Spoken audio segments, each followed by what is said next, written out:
सामना करना पड़ता है, इसके पीछे क्या रीजन है? नहीं बच्चा, भगवान की सब पर समान कृपा है। सब मम प्रिय सब मम उपजय। आँख कान नाक सब शरीर की सुविधा, सबको वायु, सबको सूर्य, सबको चंद्रमा, भगवान की तरफ से सबको समान कृपा है।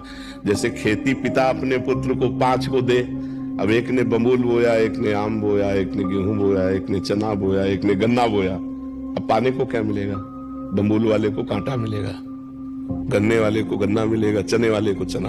भगवान ने हमको भारत भूमि में जन्म दिया, हमारे कर्म कैसे कैसे हो रहे हैं तो उनका फल कौन भोगेगा? गीता में भगवान कहते अवश्य में भोक्तव्यम कृतम कर्म शुभाशुभम। 100 रुपया पिता ने सबको दिया, अब एक ने शराब में उड़ा दिया, एक ने गंदी बातों में, एक फिल्म देखने में, एक जुए में, और एक ने जाके भगवान का काम किया। तो अलग अलग 100 रुपए सबको बराबर दिए, लेकिन अलग अलग होने के कारण 4 को दुख मिलेगा, 1 को सुख मिलेगा। तो भगवान सुख दुख के दाता नहीं है।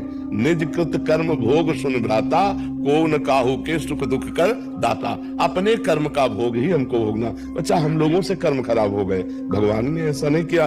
भगवान का कोई प्रिय हो, भगवान का कोई अप्रिय हो, ऐसा नहीं। सब मम प्रिय सब मम उपजाए। सब भगवान के बेटे हैं, सब भगवान से प्रकट है, और सबको भगवान बराबर प्यार करते हैं। सब पर मोरी बराबर दाया, भगवान ने कहा। पर हमारे आचरण बिगड़ गए, हमारे कर्म बिगड़ गए। तो जैसे हम कर्म करते, पाप कर्म का फल दुख और पुण्य कर्म का फल सुख। तो हमारे द्वारा जब पाप कर्म अधिक होते तो हमें दुख भोगना पड़ता है। देखो नहीं, मनमानी मनुष्य शरीर मिला है, मुर्गा खा रहे, बकरा खा रहे, गाय खा रहे, भैंसा खा रहे, राक्षस बने हुए लोग हैं। देखो ना आजकल क्या हो रहा है, गर्लफ्रेंड बॉयफ्रेंड व्यभिचार की प्रवृत्तियों। अब इसका फल तुम सुख चाहोगे?